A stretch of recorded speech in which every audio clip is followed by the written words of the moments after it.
भक्तिमय भजन सुनने के लिए सब्सक्राइब करें हमारा YouTube चैनल भक्ति भजन सागर। नई वीडियोस देखने के लिए बेल आइकन पर क्लिक करें। रमा एकादशी व्रत कथा। कार्तिक माह के कृष्ण पक्ष की एकादशी को रमा एकादशी कहा जाता है। रमा एकादशी के दिन भगवान विष्णु का विशेष विधि से पूजन किया जाता है। ये व्रत देवी लक्ष्मी के नाम रमा से जाना जाता है, जो दीपावली से 4 दिन पहले आता है। इस दिन ब्रह्मचर्य का पालन करते हुए व्रत करने का विधान है।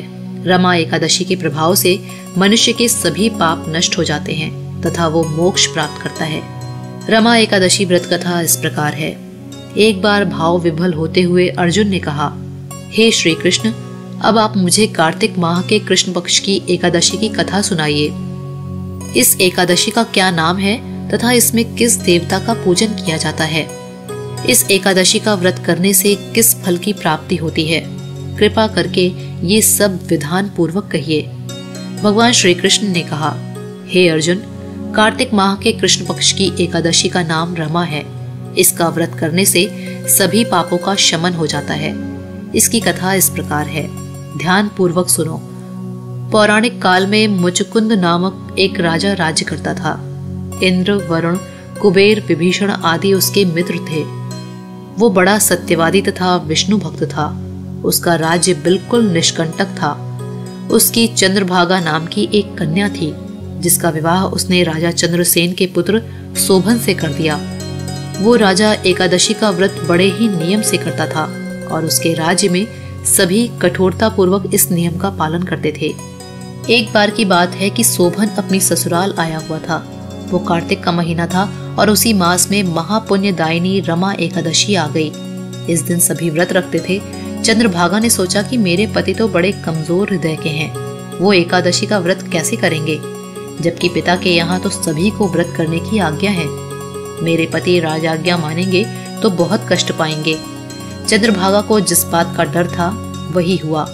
राजा ने आदेश जारी किया कि इस समय उनका दामाद राज्य में पधारा हुआ है, अतः सारी प्रजा विधान पूर्वक एकादशी का व्रत करे। जब दशमी आई तब राज्य में ढिंढोरा पिटा।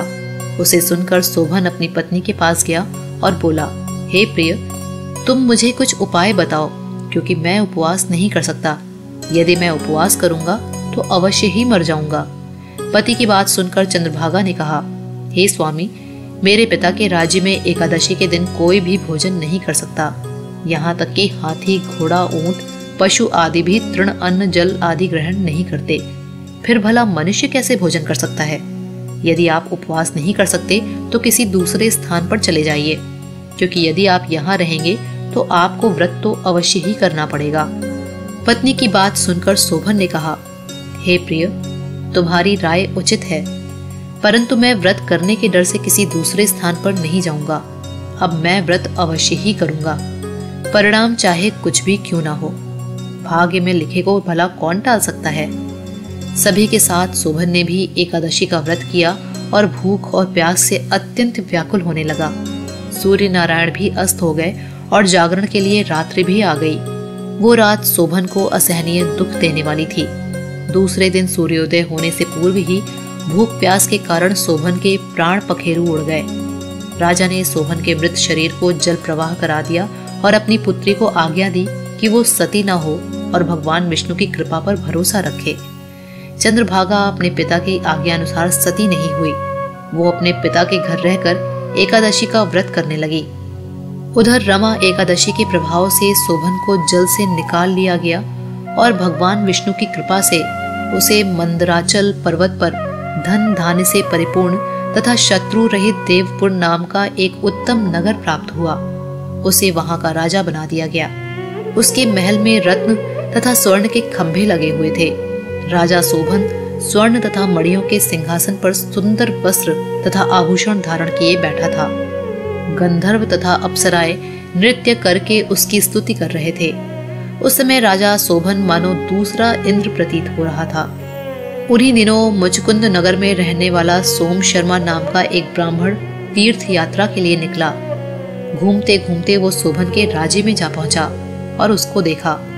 वो ब्राह्मण उसको राजा का जमाई जानकर उसके निकट गया। शोभन ब्राह्मण को देखकर आसन से उठ खड़ा हुआ और अपने श्वशुर तथा स्त्री चंद्रभागा की कुशल क्षेम पूछने लगा। शोभन की बात सुनकर सोम शर्मा ने कहा, हे राजन, हमारे राजा कुशल से हैं तथा आपकी पत्नी चंद्रभागा भी कुशल हैं। अब आप अपना वृत्तांत बताइए। आपने तो रमा एकादशी के दिन अन्न जल ग्रहण न करने के कारण प्राण त्याग दिए थे। मुझे बड़ा विस्मय हो रहा है कि ऐसा विचित्र और सुंदर नगर, जिसको ना तो मैंने कभी सुना और ना ही कभी देखा है, आपको किस प्रकार प्राप्त हुआ। इस पर शोभन ने कहा, हे देव, ये सब कार्तिक माह के कृष्ण पक्ष की रमा एकादशी के व्रत का फल है। इसी से मुझे ये अनुपम नगर प्राप्त हुआ है, किंतु ये अस्थिर है। शोभन की बात सुनकर ब्राह्मण बोला, हे राजन, ये अस्थिर क्यों है और स्थिर किस प्रकार हो सकता है, ये आप मुझे बताइए। यदि इसे स्थिर करने के लिए मैं कुछ कर सका तो वो उपाय मैं अवश्य ही करूंगा। राजा शोभन ने कहा, हे ब्राह्मण देव, मैंने ये व्रत विवश होकर तथा श्रद्धा रहित किया था। उसके प्रभाव से मुझे यह अस्थिर नगर प्राप्त हुआ है। परंतु यदि तुम इस वृत्तांत को राजा मुचकुंद की पुत्री चंद्रभागा से कहोगे तो वो इसको स्थिर बना सकती है। राजा शोभन की बात सुनकर ब्राह्मण अपने नगर को लौट आया और उसने चंद्रभागा से सारा वृत्तांत कह सुनाया। इस पर राजकन्या चंद्रभागा बोली, हे ब्राह्मण देव, आप क्या वह सब दृश्य प्रत्यक्ष देखकर आए हैं या अपना स्वप्न कह रहे हैं। चंद्रभागा की बात सुनकर ब्राह्मण बोला, हे राजकन्या, मैंने तेरे पति शोभन तथा उसके नगर को प्रत्यक्ष देखा है, किंतु वो नगर अस्थिर है। तू कोई ऐसा उपाय कर जिससे वो स्थिर हो जाए। ब्राह्मण की बात सुनकर चंद्रभागा बोली, हे ब्राह्मण देव, आप मुझे उस नगर में ले चलिए। मैं अपने पति को देखना चाहती हूँ। मैं अपने व्रत के प्रभाव से उस नगर को स्थिर बना दूंगी। चंद्रभागा के वचनों को सुनकर वो ब्राह्मण उसे मंदराचल पर्वत के पास वामदेव के आश्रम में ले गया। वामदेव ने उसकी कथा को सुनकर चंद्रभागा का मंत्रों से अभिषेक किया। चंद्रभागा मंत्रों तथा व्रत के प्रभाव से दिव्य देह धारण करके पति के पास चली गई।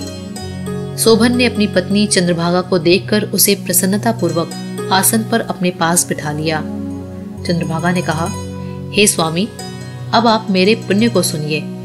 जब मैं अपने पिता के घर में 8 वर्ष की थी, तब से ही मैं सवेधी एकादशी का व्रत कर रही हूँ। उन्हीं व्रतों के प्रभाव से आपका यह नगर स्थिर हो जाएगा और सभी कर्मों से परिपूर्ण होकर प्रलय के अंत तक स्थिर रहेगा।